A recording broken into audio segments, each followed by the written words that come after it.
ایک مرتبہ درود بھیجیے گا بر محمد و آل محمد۔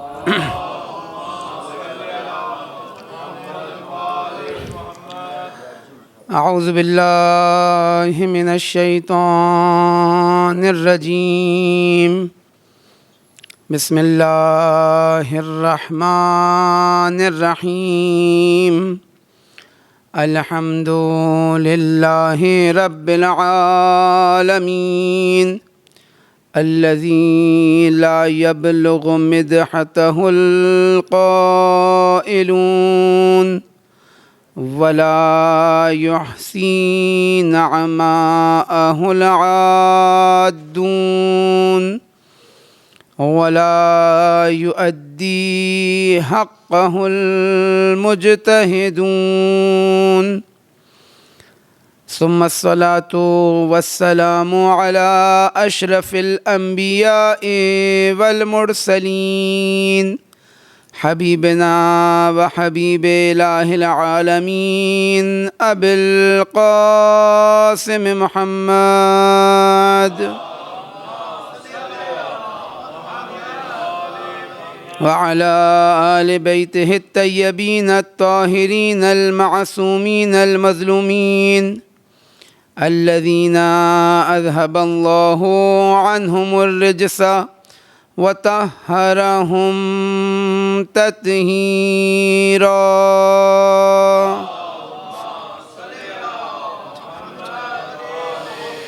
لا سیما بقیت اللہ العظم امام زماننا، روحی و ارواح العالمین لتراب مقدمہ الفدا۔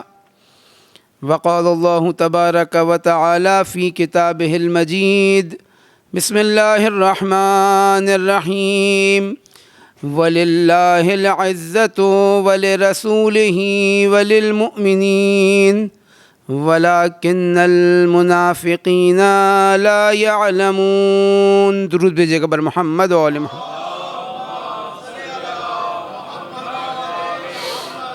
خداوند عالم کا احسان ہے، اس کا شکر کہ اس نے ہمیں یہ توفیق عطا کی کہ ہم اپنے آپ کو، اپنے گھر والوں کو، اپنے محلے، اپنے ملک اور اس سرزمین کو اہل بیت علیہ الصلاۃ والسلام کے ذکر سے، ان کی تعلیمات سے، قرآن کریم کی آیات سے، اہل بیت کی روایات سے اور بالاخص سید الشہداء علیہ الصلاۃ والسلام کے ذکر سے منور کر سکیں۔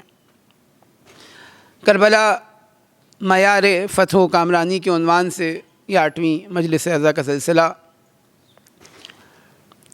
ہماری بات اس مقام تک پہنچی تھی کہ خداوند متعال قرآن کریم میں ارشاد فرما رہا ہے، اس تصور کائنات کے مطابق جو فتح و کامرانی کا معیار دے رہا ہے، جو حیات و موت کا معیار دے رہا ہے، اسی معیار کے مطابق خداوند متعال عزت اور ذلت کا بھی معیار دے رہا ہے۔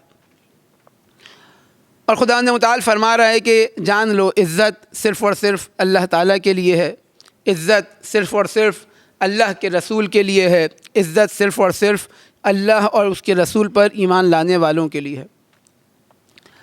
لیکن یہ جو مد مقابل افراد ہیں، یہ جو رسول اللہ کو نہیں مانتے، جو اللہ کو نہیں مانتے، جو ان کی تعلیمات پر ایمان نہیں رکھتے، جو اس تصور کائنات کو قبول نہیں کرتے جو اللہ کا بیان کرتا ہے، جو اس تصور کائنات کو قبول نہیں کرتے جو رسول اللہ کا بیان کرتا ہے، جو اہل بیت علیہ الصلاۃ والسلام کا بیان کرتا ہے، یہ وہ منافقین ہیں، یہ وہ افراد ہیں کہ جن کے دلوں کے اندر کوئی بیماری موجود ہے، کوئی مرض موجود ہے، ان کا ایمان کامل نہیں ہے، اور یہ لوگ نہیں جانتے خدا کیا کہنا چاہ رہا ہے، یہ نہیں جانتے خداوند متعال کی تعلیمات کو۔ کیوں نہیں جانتے؟ کیونکہ یہ حقیقت سے واقف نہیں ہے، یہ صحیح حقیقت کا ادراک نہیں رکھتے، لہٰذا وَلَكِنَّ الْمُنَافِقِينَ لَا يَعْلَمُونَ۔ اس سے پہلے ایک مرحلے کے اوپر جب کفار کی بات کی، ان کے اوپر مومنین کے غلبے کی بات کی، تو خداوند متعال نے واضح فرمایا کہ یہ وہ افراد ہیں کہ جو فہم نہیں رکھتے، جو سوچ سمجھ نہیں رکھتے، جو در حقیقت احمق ہیں اللہ تعالیٰ کی نگاہ میں۔ دیکھیں، اگر اس نگاہ سے انسان جب کائنات کو دیکھتا ہے، اپنے وجود کو دیکھتا ہے، انسان اس دنیا کو دیکھتا ہے، تو اب اس کے لیے راستے کو طے کرنا آسان ہو جاتا ہے۔ کیوں؟ کیونکہ اب اس کے سامنے منزل واضح ہے، اس کے لیے حقیقت واضح ہے، اب کسی شک و تردید کا شکار وہ نہیں ہوتا۔ اسے معلوم ہے کہ اگر وہ حق پر ہے، اگر اللہ تعالیٰ کے ان تعلیمات پر عمل پیرا ہے، اگر صبر و استقامت کا دامن اس نے تھاما ہوا ہے، وہ با ایمان ہے، تو اب پوری دنیا اس کے مقابل آ کر کھڑی ہو جائے، اسے کسی چیز کا خوف نہیں ہوتا، اسے کوئی خوف نہیں ہوتا، اسے کسی قسم کا ملال نہیں ہوتا۔ اگر اس کے اوپر کوئی ظلم و ستم ہوتا ہے، کوئی مصیبت وہ برداشت کرنی پڑتی ہے اسے، تو اب اسے شکوہ شکایتیں یہ نہیں کرتا۔ کیوں؟ کیونکہ اسے معلوم ہے جس بلند ہدف کو اس نے اپنے مد نظر قرار دیا ہے، اس کے لیے چھوٹی چھوٹی قربانیاں دینی پڑیں گی۔ چھوٹی نہیں ہوتی دنیا کی نظر میں، دنیاوی لحاظ سے وہ بہت بڑی قربانی ہوتی ہے، لیکن اس کا حوصلہ اتنا بلند ہوتا ہے، اس کی اپنی قیمت وہ اتنی جانتا ہے، اسے معلوم ہے کہ اس قربانی کے ذریعے، کیونکہ اس نے فنا نہیں ہونا، اس قتل کے ذریعے اس نے تباہ نہیں ہو جانا، نابود نہیں ہو جانا، بلکہ وہ جانتا ہے کہ وہ در حقیقت کامیابی کی طرف آگے بڑھ رہا ہے۔ یہ اس کے اوپر ہونے والا ظلم و ستم، یہ اس کے اوپر ہونے والی مشکلات، یہ مصائب، یہ سختیاں، یہ جو رکاوٹیں آ رہی ہیں، در حقیقت اس کے رشد کے اندر ایک کمال عطا کر رہی ہیں، اس کو رشد عطا کر رہی ہیں، اس کے رشد و کمال کے اندر مددگار ہیں۔ اور جب وہ اس مرحلے کے اوپر دیکھتا ہے تو اب اسے ایک نتیجہ نظر آ رہا ہوتا ہے، وہ کہتا ہے ٹھیک ہے، آج میں اپنے سامنے شاید وہ نتیجہ نہ لے سکوں، لیکن لانگ ٹرم کے اندر، ایک طولانی مدت کے اندر یہ نتیجہ حاصل ہوگا، اور اس امید کے اوپر کہ وہ اپنی ذمہ داری ادا کرے اس نتیجے کے حصول کے لیے، وہ اپنا کام انجام دے اس نتیجے کے حصول کے لیے۔ اور ہمارے پاس کربلا کی مثالیں، کربلا سے درس لینے والوں کی مثالیں، کہ جو ایک صرف نقد کے پیچھے نہیں ہوتے کہ ابھی ہاتھ کے ہاتھ فوراً کوئی چیز مجھے مل جائے، میں نماز پڑھوں، ایک نماز پڑھتا ہوں اور اس کے اندر مثلاً تھوڑا بہت اگر خلوص آ گیا تو اب میں سمجھتا ہوں کہ مثلاً میں نے کوئی احسان کر دیا اللہ تعالیٰ کے اوپر، نعوذ باللہ، اور اب پتہ نہیں مجھے کتنے کمالات، میرے کتنے گناہ بخش دیے جائیں گے اور کیا کیا ہو جائے گا۔ نہیں، ایک تسلسل ہے پورا، جو انسان اس کے لیے کوششیں کرتا رہے، بلند اہداف کو حاصل کرنا ہے، لہٰذا، اور وہ بلند اہداف جیسے آپ کے سامنے بیان ہوا کہ یہ ایک معجزے سے یا خود اللہ تعالیٰ کا ولی آ کے تنہا یہ کام انجام نہیں دے گا، بلکہ اللہ تعالیٰ کی سنت یہ ہے کہ خداوند متعال اس دین کی نصرت کرے گا انہی مؤمنین کے ذریعے، ورنہ اگر معجزہ انجام دینا ہوتا خوب اس کے بعد اختیار سلب ہو جاتا انسان کا۔ یہ غیبت کا سخت ترین دور، امام معصوم کی غیبت کا یہ دور، اس کی ضرورت نہیں تھی۔ امیر المومنین رسول اکرم کے دور میں اسلام نافذ ہو جاتا، کوئی بھی انسان جو ہے اس سے اگر اختیار سلب کر لیا جاتا، وہاں پہ کامل اسلام جو ہے وہ قوانین اس کے نافذ ہو جاتے، کوئی خلل واقع نہیں ہوتا۔ نہیں، انہوں نے اختیار کے ساتھ اس کو آگے بڑھانا ہے، اختیار کے ساتھ اپنے آپ کو کمال تک پہنچانا ہے، اختیار کے ساتھ اس کائنات کو کمال تک پہنچانا ہے۔ ایک بچہ ہے تقریباً 12-13 سالہ، جب یہ ایران عراق وار ہوئی، عجیب ہے، یعنی جو افراد الگو لیتے ہیں، جو افراد نمونہ عمل قرار دیتے ہیں اہل بیت علیہ الصلوۃ والسلام کو، کربلا کو، ان کی زندگی کے اندر ان کی تعلیمات جھلکنے لگتی ہیں۔ وہ چھوٹا سا بچہ، اور ایسے کئی ایسے افراد ہیں کہ جو بہت ہی کم سن ہیں، لیکن ان کے وہ عارفانہ وصیت نامے اگر انسان پڑھے تو انسان حیران و پریشان ہو جائے، یعنی صحیح تلفظ نہیں کر پا رہا ہے وہ بچہ ابھی، جو اس کی گفتگو کا انداز ہے اس سے اندازہ، یعنی سامنے والا بولے کوئی بہت یعنی اس لہجے سے اندازہ ہو رہا ہے کہ ابھی بچہ ہے، لیکن اس اپنی کم سنی کے اندر ہی جو گفتگو کر رہا ہے۔ ایک رضا پناہی کے نام سے ایک شہید، بہت سارے ان کے واقعات ہیں، وہ اپنے وصیت ناموں کو ریکارڈ کر کے جاتے ہیں، یعنی 12-13 سالہ بچہ وصیت نامے کو ریکارڈ کر کے جاتا ہے، اور اس وصیت نامے کے اندر اپنی آواز میں وہ ریکارڈ کرتے ہیں، اور وہ بعد میں چھپا بھی اور اس کی کتابچے بھی بنے۔ وہاں پر کہتے ہیں کہ یہ جو میں آج مثلا انقلاب اسلامی کے لیے قربانی دینا چاہ رہا ہوں، یہ مسئلہ صرف ایران کا نہیں ہے، میں چاہتا ہوں کہ جب حضرت حجت کا ظہور ہو اور ان کے ظہور کا جو آج زمینہ فراہم ہو رہا ہے، آج میں اس اسٹرکچر کے اندر ایک اینٹ میری جانب سے رکھی جا سکے۔ یعنی اب یہ ایک 12 سالہ 13 سالہ بچہ اس نہج کے اوپر آ کر سوچ رہا ہے، یعنی یہ کس نے رشد دیا، یہ کس نے شعور دیا، یہ کس نے معرفت دی؟ یہ سید الشہداء علیہ الصلوۃ والسلام کی عطا ہے، یہ سید الشہداء کے بچوں کی عطا ہے، جو آج ہم دیکھ رہے ہیں دنیا بھر کے اندر وہ شعور، وہ ترقی ہمیں نظر آ رہی ہے۔ خوب، اب یہ جب دیکھ رہے کہ آنے والا وقت کتنا خوبصورت ہے، اب یہ اس کے لیے کوشش کر رہا ہے کہ وہ جو خوبصورتی اس دنیا کے اندر رائج ہونی ہے، وہ جو عدالت اس دنیا میں رائج ہونی ہے، وہ جو ظلم و ستم کا خاتمہ ہونا ہے، وہ جو اللہ کے ولی کی حاکمیت اس دنیا کے اندر بننی ہے، خب آج میری بھی کوئی نہ کوئی ذمہ داری ہے. اب میں فوراً نہیں چاہ رہا کہ آج، کیونکہ ہمارے ذہنوں کے اندر کیا ہوتا ہے، ہم کوئی بھی کام کرتے ہیں ہماری خواہش یہ ہوتی ہے کہ ہم یہ کام کمپلیٹ ہو کر دیکھ کر چلے جائیں. یعنی ہمارے زبان پہ بھی بعض دفعہ یہی الفاظ ہوتے ہیں، میری زندگی کے اندر یہ کام ہو جائے. نہیں، بعض کام ایسے نہیں ہوتے کہ وہ آپ کی زندگی کے اندر مکمل ہو جائیں، یا ظاہری طور پہ ممکن ہے مکمل ہو رہے ہوں، لیکن وہ استحکام، وہ مضبوطی اس کے اندر نہیں آ سکتی اتنی جلدی، وقت لگے گا. آپ دیکھیں، یعنی 1,24,000 انبیاء محنت کر رہے ہیں. چہاردہ معصومین علیہ الصلوۃ والسلام میں سے اکثریت وہ زحمتیں اٹھا رہی ہے، لیکن آخر میں ایک ولی کے ذریعے وہ کام مکمل ہوگا جس کے لیے اللہ تعالیٰ نے اتنے ہزاروں، اتنے مثلا 1,24,000 اور مثلا یہ چہاردہ معصومین علیہ الصلوۃ والسلام کو بھیجا. سب اگر یہی تصور رکھ لے انسان کے اپنی زندگی کے اندر ہی سارے کام ہونے تو وہ نہیں تھا. اور یہ چیز اہل بیت کے کلام میں ہمیں نظر آتی ہے. کربلا، جناب زینب سلام اللہ علیہ کی زندگی، ایک دفعہ درود بھیجیے گا بآواز بلند.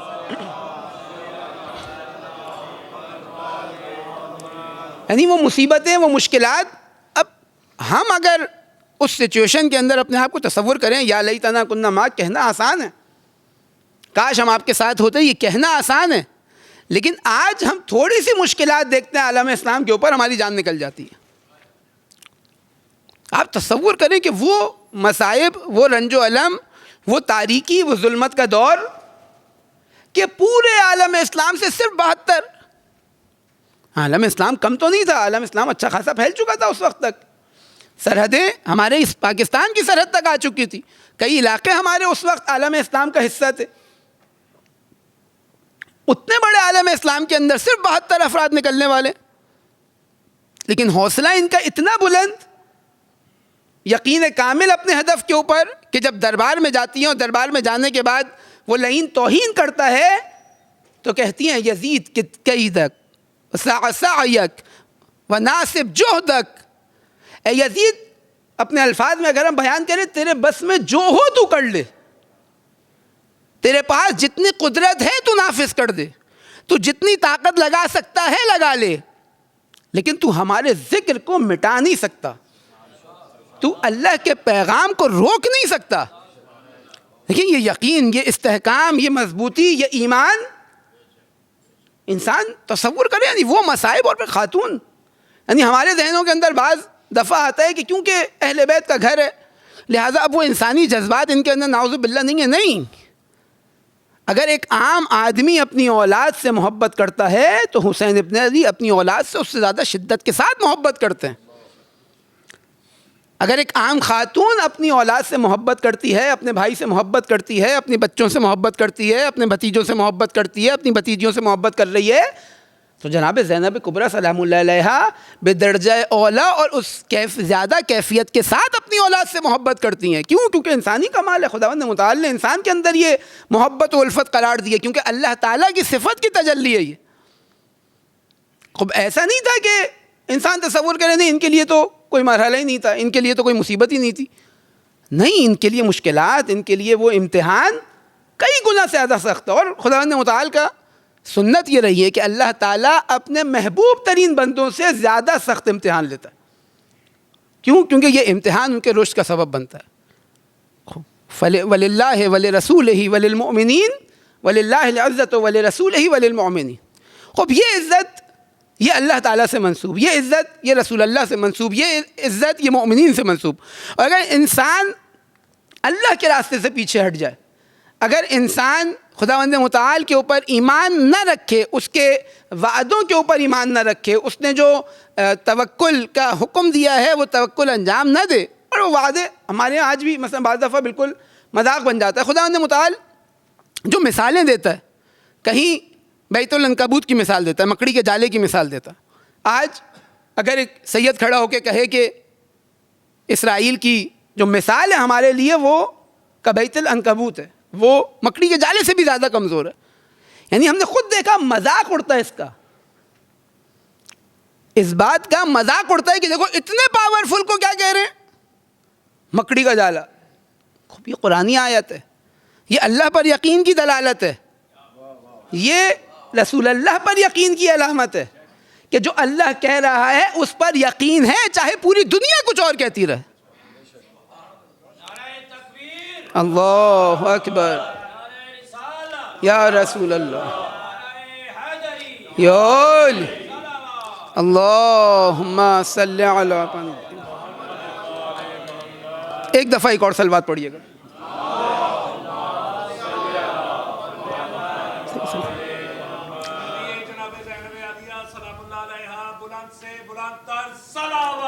اللہم صلی علی. خب جب اس جو خداوند متعال منافقین کی علامت قرار دے رہا ہے وہ کیا ہے؟ یہ نہیں جانتے.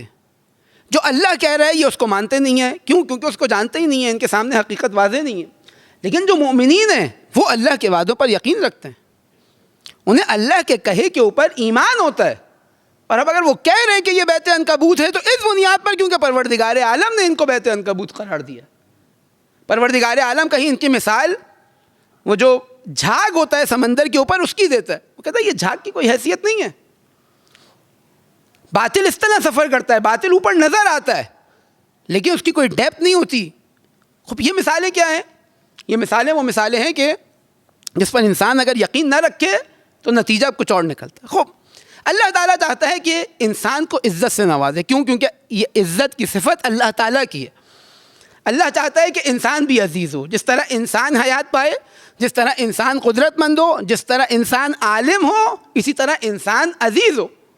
انسان توانمند ہو, اپنے فیصلے خود کر سکے, اپنے اختیار کے ساتھ آگے بڑھ سکے, پریشرائز نہ ہو دوسروں کے کہنے کے اوپر, دوسروں کے مختلف پریشرز کے اوپر.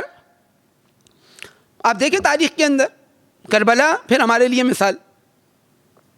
ابن زیاد کس حالت میں کوفے آیا؟ سب سے پہلا مرحلہ یہ کہ صحیح معرفت نہیں رکھتے تھے کوفے والے. جس حال میں آیا اپنا حلیہ چینج کیا, اپنا حلیہ تبدیل کیا, اب کوفے میں آ رہا ہے, سارے کے سارے لوگ جمع ہو رہے ہیں کہ حسین ابن علی کا استقبال کریں. دیکھیں کبھی بھی شیطان اگر میرے پاس آنا چاہے گا, اگر مومنین کے آپ کے پاس آنا چاہے گا, تو کبھی بھی یہ نہیں آئے گا کہ میں چاہتا ہوں تمہارے پاس کہ تمہیں جہنم میں لے جاؤں, تمہیں مثال کے طور پہ تمہارا نقصان کرا دوں, تم میری بات مان لو. نہیں, وہ آئے گا مومن بن کر, وہ آئے گا مخلص بن کر, وہ ہم سے زیادہ خلوص کو ظاہر کرے گا, اپنا بھیس اس طرح بدلے گا کہ میں بہکاوے میں تو آؤں. ورنہ اگر بالکل مشخص ہو جائے کہ یہ مجھے مارنے آ رہا ہے, یہ مجھے تباہ و برباد کرنے آ رہا ہے, یہ مجھے جہنم میں ڈالنے آ رہا ہے, تو میں کبھی اس کی بات نہیں مانوں گا. وہاں پر بھی ایسا ہی اپنا بھیس بدلا, بنی ہاشم کا لباس زیب تن کیا, نقاب چہرے پر ڈالی, اور اب اس پروٹوکول کا سما بنتا ہے, فضا بنتی ہے کہ جو لوگ سید الشہداء علیہ الصلوۃ والسلام کو دینا چاہ رہے ہیں, اب یہ دیکھ رہا ہے کون کون زیادہ خوشحال ہو رہا ہے, آگے بڑھ کر زیادہ استقبال کر رہے ہیں. اب یہ سب کے چہرے پہچان رہا ہے. بلایا خواص کو, کرتا دھرتا جو افراد جو لیڈران تھے کوفے کو, ان کو بلایا اور ان کو بتایا کہ دیکھو اگر تم لوگوں نے اپنے لوگوں کو کنٹرول نہیں کیا, تمہارے جو ماتحت ہیں, تمہارے قبیلے والے ہیں, پھر جو تمہارے ساتھ ہوگا وہ تم سوچ بھی نہیں سکتے. اب دیکھیں خوف کی فضا ہے, یعنی جب جو بزرگ ہیں اس وقت کے, جو کرتا دھرتا افراد ہیں اس معاشرے کے, ان کے اندر ایک خوف و ہراس کی فضا پھیلا دی. آپ دیکھیں بعض رسول اللہ کے اصحاب شبث موجود ہیں. قاضی شریح کا کیس آپ کے سامنے ہے کہ جب جناب ہانی کی شہادت کا مسئلہ پیش آیا تو کہا کہ جاؤ جا کے گواہی دے کو ہانی سالم ہے, اور وہ بظاہر جھوٹ بھی کہیں نہیں بولتے. یعنی قاضی شریح جب آتا ہے عوام کے سامنے تو آ کے کہتا ہے کہ میں نے ہانی کو زندہ دیکھا ہے.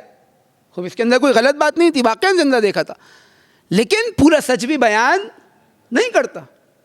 اگر اس مرحلے پر وہ ہو جاتا, یعنی یہ جو بڑی شخصیات ہیں یہ عام شخصیات نہیں تھیں, یہ اس سے پہلے یعنی صرف یزید کے دور کے اندر یہ قاضی نہیں رہا, امیر المومنین کی حکومت میں بھی قاضی رہا, اس سے پہلے کے خلافہ کی حکومت کے اندر بھی قاضی تھا. یعنی یہ کوئی ایسا نہیں تھا کہ چلتا پھرتا آدمی ہو, یہ وہ خواص تھے کہ جن کے کہنے کے اوپر بہت ساری تبدیلی واقع ہو سکتی تھی, لیکن پہلے مرحلے کے اوپر ان کو ذلیل کیا, ان کو رسوا کیا, ان کو ڈرایا, ان کو اپنی ہیبت کے زیر اثر لے کر آیا.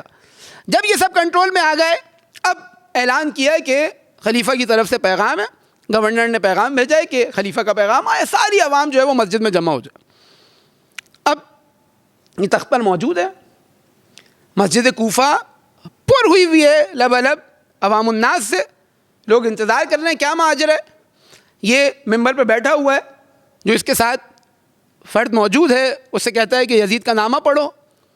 وہ یزید کا خطبہ پڑھنا شروع کرتا ہے, کہتا ہے کہ بسم اللہ پڑھتا ہے, خطبہ پڑھتا ہے. اس کے بعد کہتا ہے کہ امیر المومنین, کیونکہ حاکم کو اس وقت امیر المومنین کہا جاتا تھا, یزید ابن معاویہ کی طرف سے تم پر سلام ہے. اب پبلک خاموش. ابن زیاد جب یہ منظر دیکھتا ہے نا, کہتا ہے نہیں. ایک مرتبہ وہاں سے چلاتا ہے ممبر پہ بیٹھ کے, کہتا ہے تم لوگوں کو شرم نہیں آتی؟ خلیفہ وقت امیر المؤمنین جو ہے وہ تم پر سلام بھیج رہے اور تم خاموش بیٹھے ہوئے ہو. شرم نہیں آتی؟ ذلیل کرتا ہے, رسوا کرتا ہے. اب وہ تصور ذہن میں رکھیں جو پہلے بیان ہوا. فرعون کیا کرتا تھا؟ بنو امیہ کا کیا پلان تھا؟ فاستخف قومہ فعتوہ. انہوں نے اپنی قوم کو ذلیل و رسوا کیا. اس ذلت اور رسوائی کے نتیجے میں انہوں نے اس کی اطاعت کی.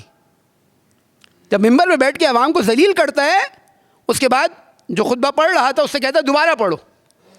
اب وہ دوبارہ پڑھتا ہے, اور جب وہ یزید کی طرف سے کہتا ہے السلام علیکم, ساری کی ساری عوام ایک زبان ہو کر اس سلام کا جواب دیتی ہے. یہاں کوفہ پورا کا پورا سرنڈر کر چکا ہے. ذلت, رسوائی, یعنی اپنے آپ کو بیچ دینا, اپنی کوئی قیمت نہ جاننا. اب اس کا مقابلہ کریں آپ کربلا والوں کے ساتھ. تصور ہو سکتا ہے, کوئی مقایسہ ہو سکتا ہے, کوئی سوچ بھی سکتا ہے کہاں یہ لوگ, کہاں کربلا والے. کیوں؟ کیونکہ وہ عزت دینا چاہتے ہیں مومنین کو. وہ اللہ کی جو عزت ہے, جو منسوب ہے اللہ تعالیٰ سے, جو رسول اللہ سے منسوب ہے, وہی مومنین تک منتقل کرنا چاہتے ہیں. لہٰذا ہمارے پاس روایات ہیں کہ خداوند متعال نے مومن کو تمام امور تفویض کر دیے, مگر یہ کہ وہ اپنے آپ کو ذلیل و رسوا کرے. اختیار نہیں ہے مومن کو کہ دوسروں کے سامنے لن یجعل اللہ للکافرین علی المؤمنین سبیلا. خداوند متعال نے کوئی ایسا راستہ قرار نہیں دیا کافروں کے لیے کہ وہ مؤمنین کے اوپر سلطہ اور غلبہ پیدا کر لیں. کیوں؟ کیونکہ نہیں چاہتا اللہ تعالیٰ مومنین کو ذلیل و رسوا ہونے دے. نہ تمہیں اجازت ہے, نہ اللہ تعالیٰ نے کوئی ایسا قانون بنایا ہے کہ تم ذلیل و رسوا ہو جاؤ. جو اللہ تعالیٰ کے احکامات ہیں یہ سعادت کے لیے, یہ حیات کے لیے, یہ عزت کے لیے, یہ کمال کے لیے, یہ انسانی اوج اور معراج کے لیے. یہ اللہ تعالیٰ نے جو احکام قرار دیے, اس کے اندر ایک حکم ایسا نہیں ہے کہ انسان اس حکم کے نتیجے کے اندر دوسروں کے سامنے ذلیل و رسوا ہو جائے. خدا نے ایسا حکم قرار نہیں دیا. اور جب اللہ نے قرار نہیں دیا تو اب میں اور آپ یا ہم میں سے کوئی آ کر آنے کے بعد بولے کہ اب دنیا کے اندر جو ظلم و جور ہو رہا ہے, جو حکومت فاسق فاجر آ کر مسلمانوں کے اوپر سلطہ اختیار کر رہی ہیں, مسلمانوں کے اوپر قبضہ کر رہی ہیں, مسلمانوں کے اوپر حکمرانی کر رہی ہیں, اب ہمیں اختیار نہیں ہے کہ ہم ان کے خلاف صدائے احتجاج بلند کریں. کہ خداوند متعال کے قرآنی آیات کے صریح مخالف ہے یہ بات. اللہ نے نہ تمہیں حق دیا کہ تم اپنے آپ کو ذلیل و رسوا کرو, اور نہ اللہ نے کوئی ایسا قانون بنایا کہ تم ان قوانین کو ایسا تعریف کرو, اس کی ایسی تشریح کرو, اس کی ایسی تفسیر کرو کہ تم لوگوں کو بتاؤ کہ دیکھو تمہارا کام جو ہے وہ غیبت کے دور کے اندر یہ ہے کہ تم ذلیل و رسوا ہو جاؤ. تم کوئی ریئیکشن نہ دکھانا, تم کوئی حیات کا تاثر نہ دینا, کوئی نتیجہ نہ دینا, تم کوئی عزت کی بات نہ کرنا, تم کوئی جہاد کی بات نہ کرنا, تم اپنے آپ کو پاورفل نہ کرنا, بلکہ تمہارا کام ہے انتظار کرو. خوب یہ انتظار کون سا انتظار ہے؟ وہ انتظار جسے افضل عمل قرار دیا گیا یا نہیں, یہ وہ انتظار ہے کہ جو ایک پستی کے اوپر لے کر آنے والا انتظار ہے. افضل عمل ایسا انتظار نہیں ہو سکتا آپ کو کہا جائے کہ تم نے انتظار کرنا ہے, اور بعض وہ جو مقولے ہیں عربی کے الانتظار اشد من الموت, کہ انتظار جو ہوتا ہے موت سے زیادہ شدید ہوتا ہے. کیوں؟ کیونکہ انتظار ایک تڑپ ایجاد کرتا ہے, انتظار ایک انگیزہ, ایک اضطراب, ایک بے چینی ایجاد کرتا ہے کہ کب یہ انتظار تمام ہو, اور میں جو منتظر ہوں میری ذمہ داری ہوتی ہے کہ وہ انتظار میرے اعضاء و جوارح سے جھلکے, یہ عمل کی صورت اختیار کرے. میں ایسا زمینہ فراہم کروں یہ انتظار ختم ہو, میں کام کروں کہ جس کا انتظار کر رہا ہوں اس کے لیے اہتمام کروں, اس کے لیے آمادگی کروں, جب جا کے یہ عمل قرار پائے گا, ورنہ عمل کس بات کا. لہذا کوئی ایسا حکم، کوئی ایسا مسئلہ، کوئی ایسا شرعی حکم انسان تصور نہیں کر سکتا کہ خداوند متعال نے انسان کو ذلیل و رسوا کرنے کا وہ سبب قرار پائے. نہیں، نہ اللہ نے قرار دیا کہ تم دوسروں کے سامنے ذلیل ہو، نہ اللہ نے یہ کوئی ایسا حکم قرار دیا کہ تم لوگوں کے سامنے محتاج بن جاؤ. اللہ نے کوئی ایسا حکم قرار نہیں دیا کہ تمہیں دوسروں کے سامنے ہاتھ پھیلانے پڑے، نہ فرد کو نہ معاشرے کو. نہ اللہ تعالیٰ جب ایک مومن سے اس چیز کو تصور نہیں کر رہا تو ایک مومن معاشرے سے یقیناً اس چیز کو تصور نہیں کر رہا. بدرجہ اولا یہ چیز مطلوب ہے کہ ایک مومن معاشرہ اتنا بلند کر لے اپنے آپ کو، اتنا اس کا حوصلہ بلند ہو، وہ عزت کی ان بلندیوں کے اوپر ہو، کسی کے سامنے جھکے نہیں، اس کے فیصلے دوسروں کے ذریعے تبدیل نہ کرائے جا رہے ہوں، وہاں سے پریشر نہ آ رہا ہو، کوئی آ کے غیبی جو بیرونی طاقتیں ہیں وہ آ کر اس کو آرڈر نہ دے رہی ہوں. اور یہ سلسلہ ہر دور میں رہا، یعنی کوشش رہی استکبار کی. آپ دیکھیں اس وقت بھی جو منافقین تھے ان کا کام یہی ہوتا تھا، بارہا تذکرہ ہوا کہ حوصلے پست کیے جائیں.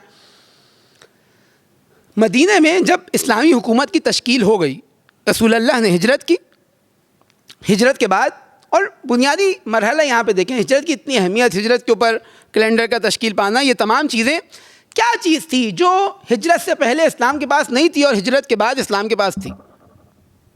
وہ کیا تھا؟ وہ اسلامی معاشرے کی تشکیل، وہ حکومت اسلامی کی تشکیل نہیں تھا. پہلے اسلام ایک گروہ تھا، رسول اللہ، امیر المومنین جناب ختیجہ اور دیگر افراد جو ان کے بعد ایک ایک کر ایمان لے کر آئے.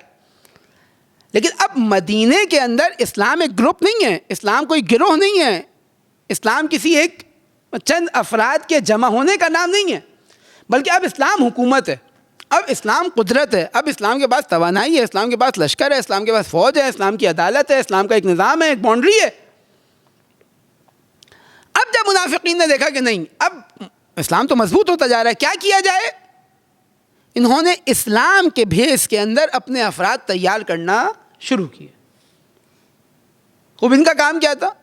ان کا کام یہی تھا کہ جو منافقین کی صفات جگہ جگہ ہم دیکھتے ہیں، جو ہرڈرز بعد میں لے کر آ رہے ہیں، اور عجیب و غریب ہے، بعض ان میں سے ایسے افراد ہیں، یعنی رسول اللہ کی زندگی میں ہے، رسول اللہ کے بعد اگر دیکھیں، بعض ایسے افراد ہیں جو فتنہ پھیلاتے ہیں، لیکن فتنہ پھیلانے کے بعد جب دو ٹکڑے ہوتے ہیں تو اب اس نئے ٹکڑے میں نہیں جاتے بلکہ اسی پہلے والے ٹکڑے میں موجود رہتے ہیں.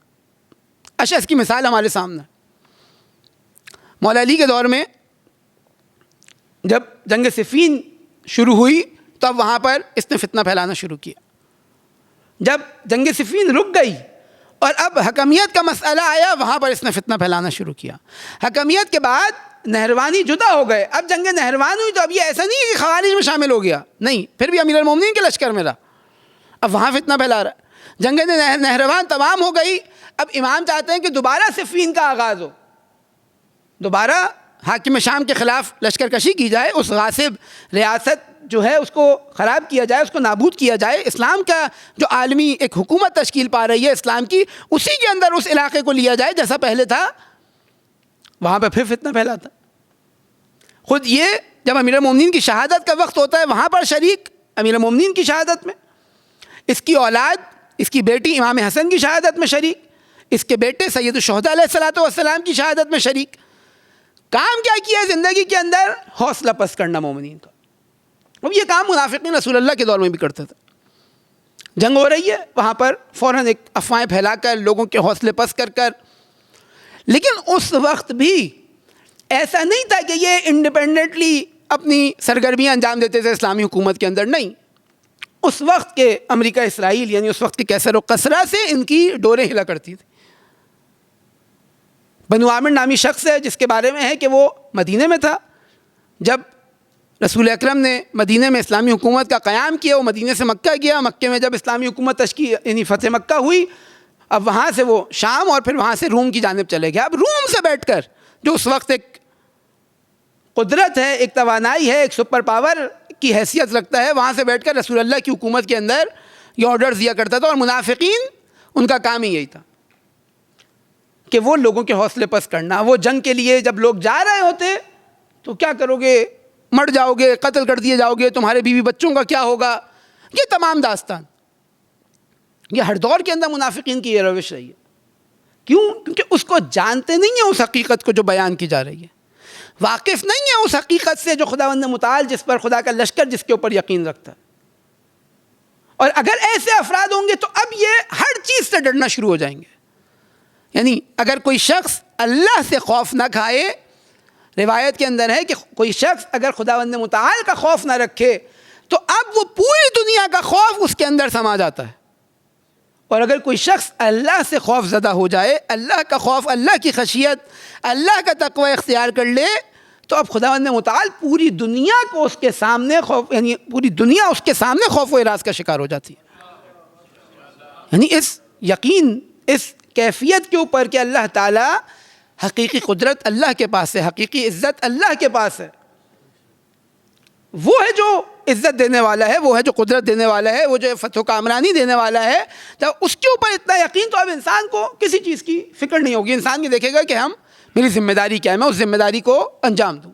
امام خمینی علیہ الرحمہ کا وہ معروف جملہ کہ ما موظف بے وظیفے ہستیم، ہماری جو ذمہ داری ہے ہم نے اس کو انجام دینا، نتیجہ کیا نکلے یہ ہمارا کام نہیں ہے. البتہ یہاں بعض دفعہ غلط ایک تفسیر اس کی جاتی ہے. ایک دفعہ درود بھیجیے گا بر محمد و آل محمد پر.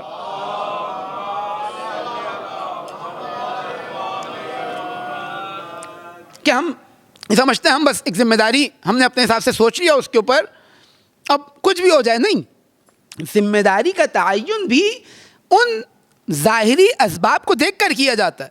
وہ اپنی کیلکولیشنز کے اندر اللہ کا وجود یقینی ہے، لیکن خداوند متعال جب کہہ رہا ہے کہ تم اپنے ذمہ داری کو انجام دو تو وہاں پر جو مقدمات، جو شرائط بیان کر رہے ہیں ان کو دیکھ کر میں نے اپنی ذمہ داری کو طے کرنا ہے. ایسا نہیں ہے کہ بس کچھ بھی اپنے ذہن کے اندر بنا لیا اور میں اب میدان کے اندر کود گیا. نہیں، دیکھوں حالات، دیکھوں زمینہ، دیکھوں وہ شرائط، دیکھوں جو اللہ تعالیٰ نے بیان کیے، اس کے بعد ہی میری ذمہ داری تعین ہوگی، ورنہ اس سے پہلے میں اپنی ذمہ داری کو مشخص نہیں کر سکتا. اور یہ در حقیقت وہی سید الشہداء علیہ الصلوۃ والسلام کا پیغام ہے. کیا فرمایا؟ جب لوگوں نے مشورہ دیا، جب لوگوں نے کہا کہ بھئی یہ نہ کریں، یہ کر لیں، یہاں نہ جائیں، وہاں چلے جائیں، تو اب سید الشہداء کہتے ہیں کہ دیکھو جو اللہ نے ارادہ کیا میری نسبت میں وہ کام انجام دے کر رہوں گا، جو میری ذمہ داری بنتی ہے وہ میں انجام دوں گا. اللہ کا یہ حکم ہے، میں نے اس کام کو انجام دینا ہے. قتلنا ام ظفرنا، چاہے مجھے قتل کر دیا جائے، چاہے ظاہری طور پر مجھے کامیابی نصیب ہو جائے. میں نہیں ڈرتا ان چیزوں سے، میں اپنے راستے کو تبدیل نہیں کر سکتا، میں اپنی ذمہ داری سے پیچھے نہیں ہٹ سکتا. کیوں؟ کیونکہ اب وہ جو ذمہ داری سید الشہداء انجام دے رہے ہیں، اگر وہ ذمہ داری انجام نہ دی جائے تو قیامت تک کے لیے اب اسلام کی بساط لپیٹ دی جائے گی. اب مسلمان سر اٹھا نہیں سکتے. مقدمہ فراہم کرنا ہے کس چیز کا؟ اس نہائی اور انتہائی فتح و نصرت کا، جو آپ کے سامنے روایت پڑھی کہ خداوند متعال نے 4000 فرشتے سید الشہداء کی مدد و نصرت کے لیے نازل کیے. اور یہ فرشتے وہی تھے جنہوں نے جنگ بدر کے اندر فتح و نصرت عطا کی اسلام کے لشکر کو. لیکن اللہ تعالیٰ نے سید الشہداء کو یہ اختیار دیا، وَخُيِّرَ بَيْنَ النَّصْرِ وَبَيْنَ لِقَاءِ رسول اللہ، کہ یا ظاہری طور پر کامیابی اختیار کر لیں، یہ مدد شامل حال ہو جائے، آپ کا لشکر ظاہری کامیاب ہو جائے گا، لیکن اس ظاہری کامیابی کے نتیجے میں آیا اسلام کو فتح ملے گی یا نہیں ملے گی؟ کہا نہیں، اسلام کامیاب نہیں ہو پائے گا. اگر آپ کا ظاہری طور پر یہ کامیابی ابھی مل گئی تو وہ اثر جو آپ کے خون نے دکھانا تھا، وہ ہدایت جو سید الشہداء کی قربانی سے حاصل ہونی تھی، وہ جو پورا عالم اسلام ایک مردہ بدن کی مانند ہو چکا ہے، اس کے اندر حیات جو ڈالنی ہے وہ سید الشہداء نے ڈالنی ہے. اگر آپ کی یہ قربانی نہ ہو تو یہ معاشرہ مردگی کی حالت میں رہے گا، یہ معاشرہ ایسے ہی پڑا رہے گا. اس مردہ بدن سے بدبو اٹھ رہی تھی اس وقت، یہ معاشرے کے اندر برائیاں پھیلا رہا تھا. لہذا اختیار دیا گیا کہ آپ کیا چاہتے ہیں. روایت کے اندر ہے کہ وختار لقاء رسول اللہ، انہوں نے سید الشہداء نے اختیار کیا کہ میں رسول اللہ کی زیارت کرنا چاہتا ہوں، ظاہری نصرت نہیں چاہیے. اور جب خداوند متعال نے سید الشہداء سے اس وعدے کو لیا تو اب ان 4000 فرشتوں کو مأمور کیا سید الشہداء کی بارگاہ میں ان کے مرقد اقدس پر، اور اب وہ انتظار کر رہے ہیں اس وقت کا کہ جب فتح نہائی، وہ آخری فتح، وہ دین کا غلبہ انجام پائے اور حضرت بقیت اللہ العظم امام زمان عجل اللہ تعالی فرجہ الشریف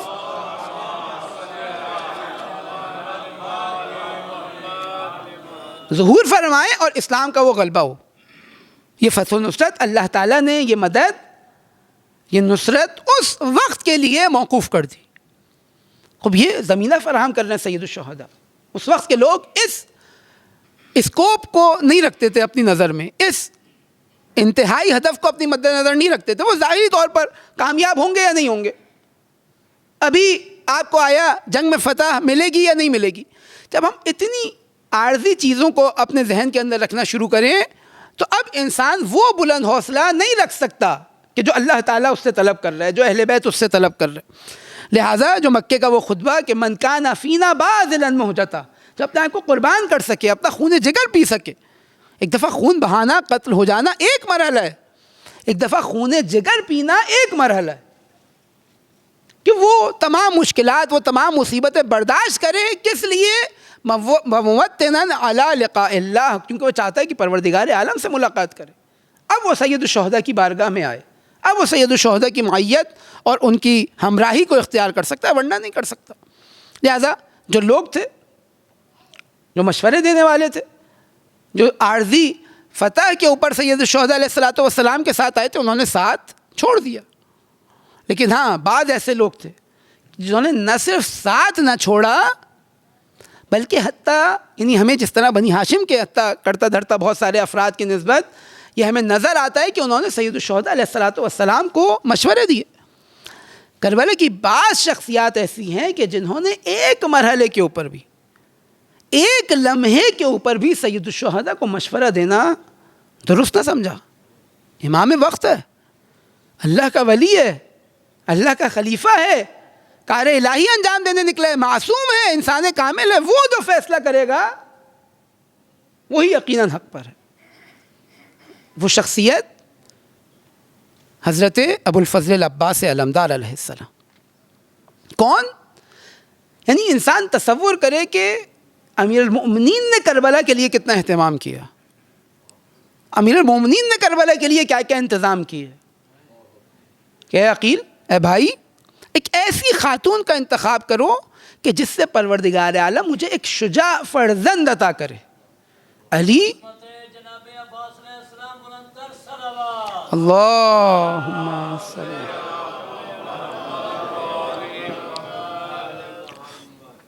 جناب عقیل جناب ام البنین علیہ الصلوۃ والسلام سے امیر المؤمنین کا عقد ہوا، اور اب یہ فرزند جو دیا جا رہا ہے امیر المؤمنین کو کربلا کے لیے، تیار کر رہے ہیں کربلا کے لیے. یعنی حضرت ابو الفضل عباس کو مانگا گیا کربلا کے لیے، تربیت کیا جا رہی ہے کربلا کے لیے.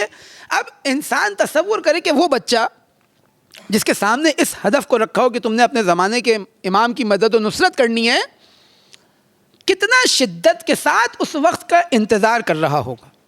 اب یہ اس حال میں حضرت ابو الفضل عباس علیہ الصلوۃ والسلام پروان چڑھ رہے ہیں، اور اب وہ وقت آیا کہ جب امیر المومنین علیہ الصلوۃ والسلام کی شہادت کا وقت ہے. وصیتیں کر لی. ایک مرتبہ دیکھا کہ حضرت عباس علیہ السلام بیٹھے افسردہ حالت میں گریہ کر رہے ہیں. بلایا، اپنے سینے سے لگایا، اور کون فرما رہا ہے؟ قسیم النار والجنہ فرما رہا ہے ابو الفضل عباس کو کہ اے عباس، تم روز قیامت میری آنکھوں کی ٹھنڈک قرار پاؤ گے. اے عباس، تم میری بہجت قلب ہو، تم میرے دل کا سکون ہو اے عباس. ٹھیک ہے. اس کے بعد عجیب جملہ کہتے ہیں، عباس علیک بالحسین، اے عباس میں حسین کو تمہارے حوالے کر جا رہا ہوں. فإنہ امانۃ اللہ و امانۃ رسولہ و امانۃ فاطمۃ الزہرا. اے عباس، حسین اللہ کی امانت ہے، حسین رسول اللہ کی امانت ہے، حسین فاطمہ زہرا کی امانت ہے. دیکھو اس کے دستے بازو بنے رہنا، اپنے آپ کو اس کے اوپر قربان کر دینا کسی مصیبت کا وقت آئے تو. اب عباس اپنے بابا کی وصیت پر عباس نے عمل کرنا، انتظار کر رہے ہیں. یہ انتظار جب شدت اختیار کر دیا گیا، ایک مرتبہ 9 محرم، یہ امتحان حضرت عباس کا آسان نہیں تھا. یہ امتحان شمر کا ایک واسطے سے، اسی قبیلے سے تعلق تھا جو جناب ام البنین کا قبیلہ تھا. شب عاشور ہوئی، یہ لعین ایک امان نامہ لے کر آتا ہے سید الشہداء کے خیموں کی جانب، اور آ کر صدا دیتا ہے کہ اے میری بہن کے بچوں، حضرت ابوالفضل عباس کا نام لیتا ہے، حضرت کے بھائیوں کا نام لیتا ہے اور صدا دیتا ہے کہ میں تمہارے لیے امان نامہ لے کر آیا ہوں۔ آپ تصور کریں حضرت عباس کہ جس کو ان کے بابا نے مانگا سید الشہداء کی مدد و نصرت کے لیے تھا، جس کی پرورش حسین پر قربانی دینے کے لیے ہوئی، کہ دشمن آ کر حضرت ابوالفضل عباس کو آ کر امان نامہ دینا چاہتا ہے۔ لیکن ادب یہ کہ سید الشہداء کا حکم نہیں آتا تو عباس جواب نہیں دیتے۔ ایک عالم بیان کر رہے ہیں کہ عباس ایک مرتبہ جیسے ہی عباس نے اس امان نامے کی بات سنی، ایک مرتبہ پشت خیمہ گئے، زار و قطار عباس نے گریہ کرنا شروع کیا، ارے دشمن نے مجھ سے توقع بھی کیسے لگائی کہ میں اپنے زمانے کے امام کو چھوڑ کر اس کی طرف چلا جاؤں، اس کا تصور بھی کیسے کیا۔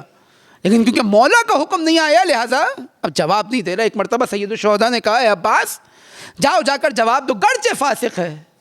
گئے، امان نامہ لے کر اس کے منہ پر مارا کہ لعنت تو تم پر تمہارے امان نامے کے اوپر، ارے یہ رسول زادی ہے، اس بیابان کے اندر تنہا رہیں اور میں ان کو چھوڑ کر تیری طرف آ جاؤں۔ یہ وہ مرحلہ ہے کہ ایسا لگتا ہے کہ اب عباس کا دل تنگ ہو گیا، وہ جینے کی تمنا۔ ایک مرتبہ روز عاشوراء تھا، عباس علمدار ہے سید الشہداء کے لشکر کے، ایک ایک کر کر اصحاب جا رہے ہیں، ایک ایک کر کر اپنے آپ کو قربان کرتے جا رہے ہیں۔ بنی ہاشم کی باری آئی، علی اکبر گئے، قاسم گئے، اون محمد گئے، ایک ایک کر کر بنی ہاشم کے جوانوں نے اپنے آپ کو قربان کر دیا۔ اب خیموں میں یا عباس ہے یا حسین ہے یا سید سجاد ہے۔ ایک مرتبہ آئے اپنے مولا کی خدمت میں، اے آقا، اے مولا، مجھے بھی مقتل میں جانے کی اجازت دیجیے۔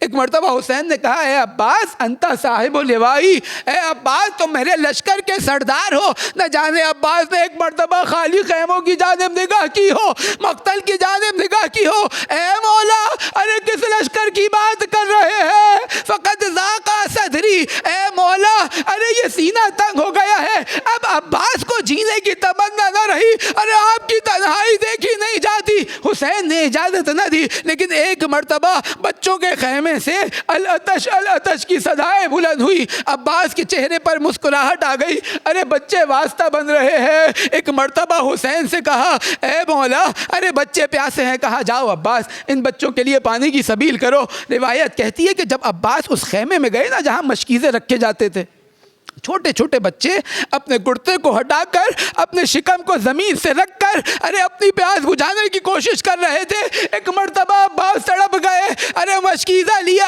اب عباس جو جینا نہ چاہتے تھے، ایک مرتبہ اب ایک حیات عباس کے وجود میں آ گئی۔ اے اللہ حسین کے بچے پیاسے ہیں، اے اللہ حسین کی بیٹیاں پیاسی ہیں۔ ایک مرتبہ گئے، فرات سے مشکیزہ بھرا، عباس پلٹ رہے ہیں، عباس کے دستے بازو کو قطع کیا گیا، سیدھا ہاتھ قطع کیا گیا، دایا بایا ہاتھ قطع کیا گیا۔ کہتے جاتے ہیں، رجس پڑھتے جاتے ہیں، واللہ ان قطعتم یمینی انی احامی ابدا عن دینی، ارے تم میرے دستے بازو کاٹ دو، میں حسین کا ساتھ نہ چھوڑوں گا۔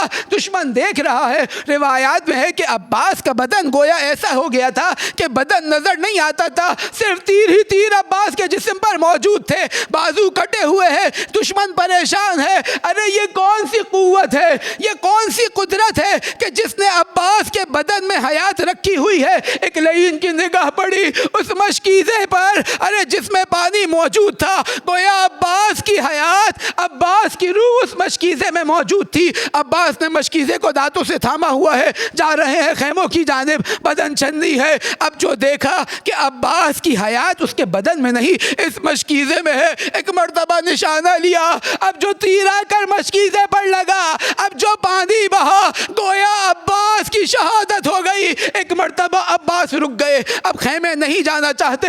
اے اللہ حسین کی بچیاں پیاسی ہے۔ ایک دفعہ اسی زخمی حالت میں دوبارہ پلٹتے ہیں فرات کی جانب، نہ جانے کیا چاہتے تھے، لیکن اب وہ پورا لشکر جب دیکھا عباس کے بازو قطع ہو چکے ہیں، ایک مرتبہ چاروں طرف سے حملہ ہوا، چاروں طرف سے جو حملہ ہوا، ایک ایسا نیزہ عباس کے سینے پر مارا، عباس گھوڑے سے زمین پر گرے، یا اخا ادرک اخاک، اے بھائی بھائی کی مدد کو آؤ۔ حسین عباس کے تلاشے پر پہنچے، دیکھا عباس کے بر ٹکڑے کیا جا رہا ہے۔ ایک مرتبہ عباس کے سرہانے پہنچے، اے عباس الان انکسر ظہری، اے عباس ارے میری کمر یہ 72 لاشیں اٹھانے کے بعد سالم تھی، لیکن اے عباس تمہارے جانے سے حسین کی کمر ٹوٹ گئی۔ اے عباس آنکھیں کھولو، ارے ذرا دیکھو، ارے وہ دشمن جو تیرے خوف سے راتوں کو جاگا کرتا تھا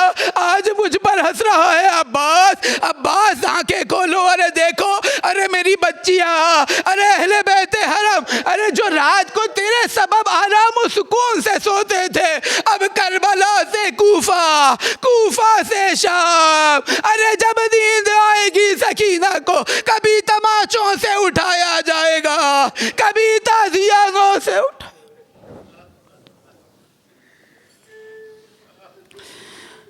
علی لعنت اللہ علی القوم الظالمین۔ خدا نے متعالی اس عبادت کو اپنی بارگاہ میں قبول و مقبول فرمائے۔ ہم سب کو روز قیامت سید الشہداء علیہ السلام کے عزاداروں میں محشور فرمائے، روز قیامت ان کی شفاعت سے بہرہ مند فرمائے۔